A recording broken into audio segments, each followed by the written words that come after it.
บอลเจ้าจะเอามีดมาปาดในกะโหลลูกกะโหลมันสิลายป้าตีนนะไปล้างนะก็ลูกตีนเจ้าค่ะไปล้างซะก่อน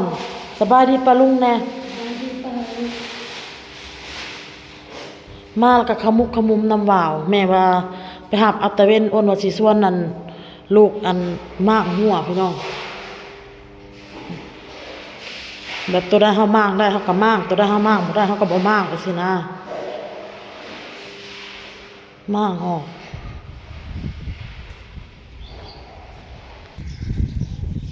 มากออกแล้วก็เก็บเมียนเนาะพี่น้องเนาะให้มันเป็นระบบระเบียบทั้งหลายนะกระบอกกระเบื้องอ้นก็สิคอยค้นนั่นเอาไปไว้ทางหลังกับโต๊ะข้างเฮือนนี่แหละสิเอาไปไว้ทางหลังพุ่นเนาะพี่น้องเนาะ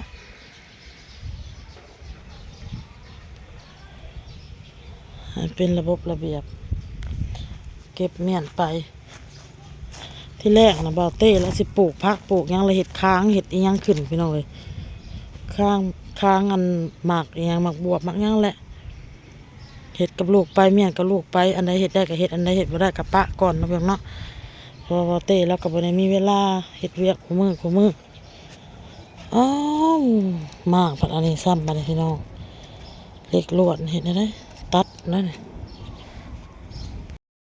สบายดีป้าลุงแม่ลุงมันเขาที่มาวัดพักเด้อลุงมันเด้อองเรียนเด้อ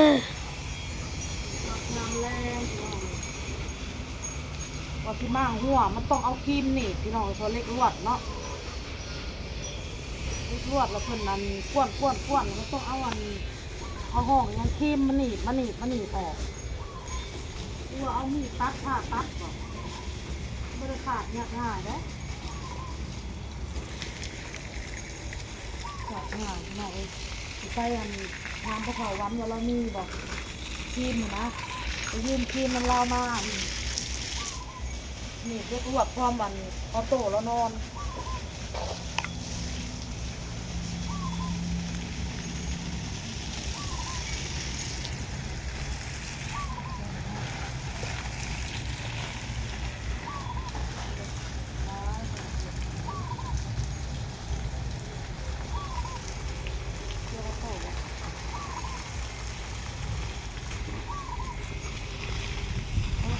ไปชม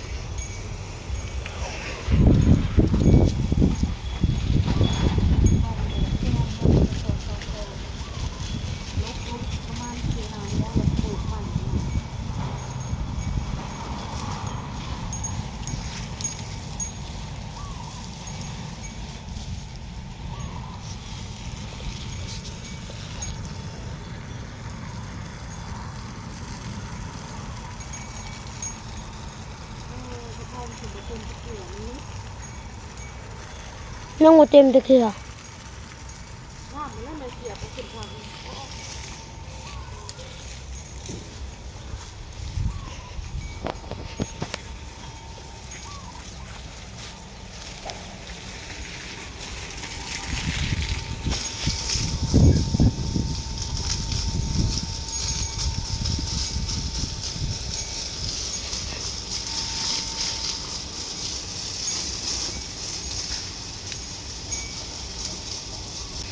นี่ตัว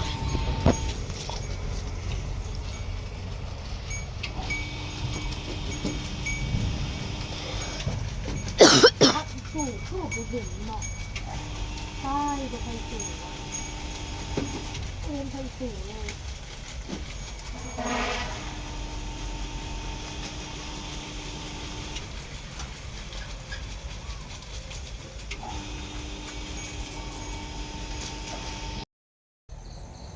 สบายดีอีกครั้งเลยพี่น้องเด้อมาสกูทุกคนกับมาแต่เฮือนไม่เท่าน้อยเด้อพี่น้องเด้อ ว่าสิไปยืมมันนะเล่าไปยืมมันนะครีมมันหนีบเล็กลวดออกจากอันนั้นนะอ้นจากม่างหัวทั้งหน้าบ้านนะออกพี่น้องเลยไปพอเท่าวันแล้วเมื่อปักเซ่ไปต้องให้พอเท่าวันหาให้พี่น้องเอ้ย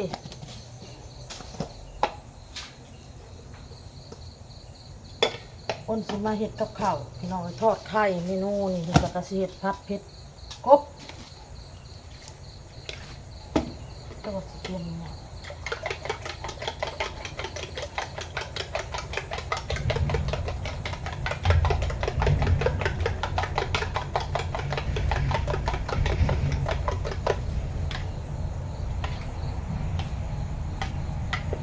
ต้มไข่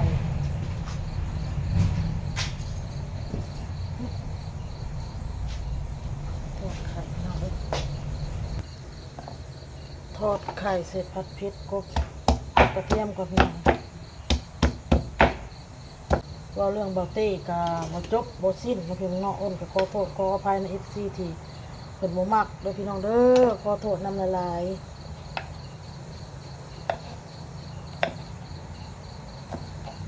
เป็นว่าคือบอนคุยกันเนาะเป็นว่าคือบอมีหยังกับปรึกษากันโลดเว้ากันโลดคุยกันโลดนะอ้นเว้าแล้วพี่น้องเอ้ยเว้าแล้วก็ว่าอ้นนี่หาเรื่องใส่แล้วเจ้าก็หักข่อยอยู่บ่หักเป็นหยังข่อยสิบ่หักลูกหักเมียข่อยหักแล้วว่าในนี้แล้วเป็นหยังเจ้าคือบ่ชัดเจนนำข่อยบ่ชัดเจนหยังเจ้าจะส่อร้ายข่อยเมื่อยแล้วว่า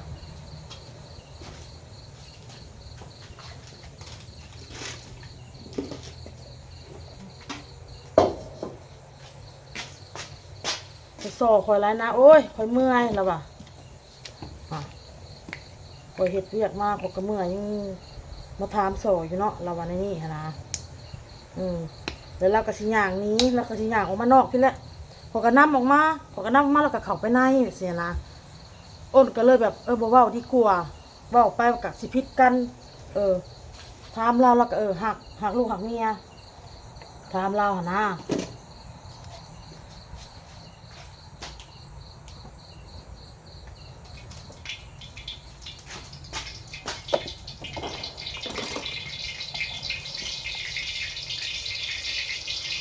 น้องบอลก็ยังงอมแงมกับว่าวยังบ่ได้อาบห้องน้ำพี่น้อง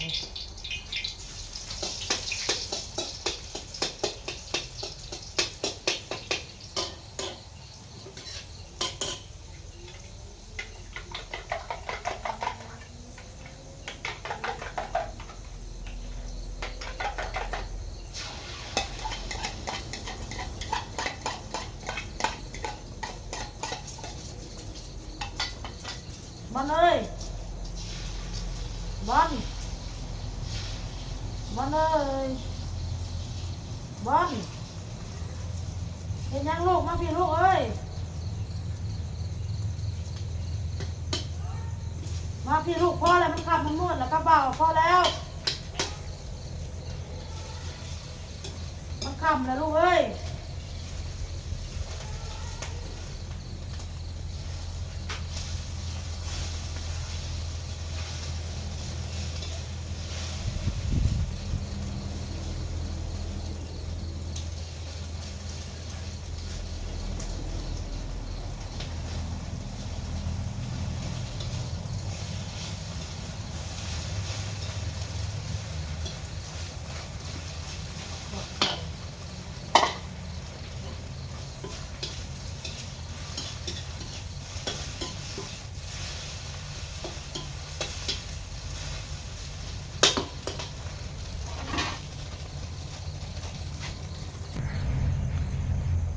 เสร็จไปเมนูหนึ่งพี่น้องผัดกะเพราบัดนี้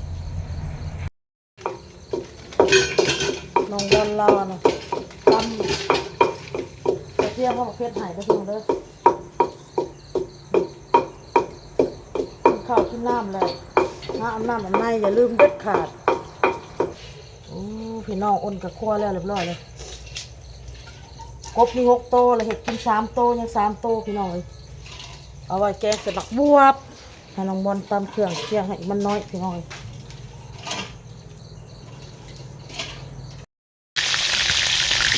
เอากบมาทอดก่อนเลยพี่น้องเลย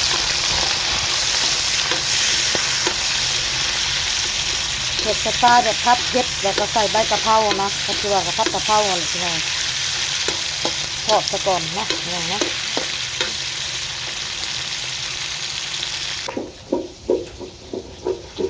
ปลาทู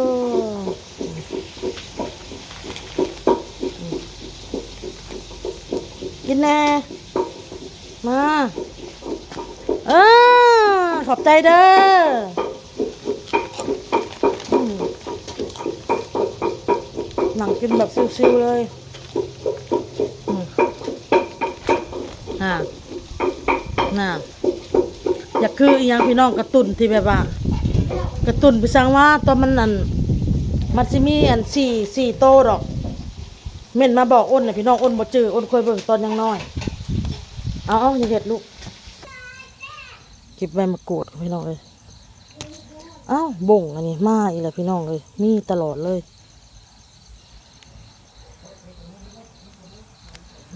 เอ๊ะเจ็บเลยพอพี่น้องบ่ใส่ลายใส่จำในกระหอมนะพี่น้องเนาะ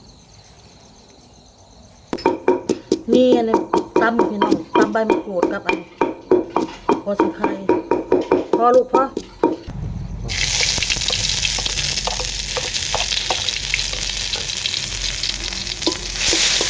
อด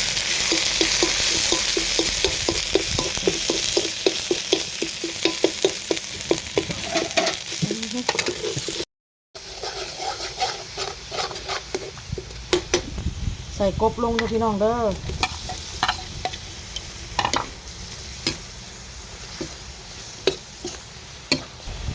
น้ำมันหอยขานอดจ้าใส่ผงนัวใส่น้ำตาลใส่ผักลงไป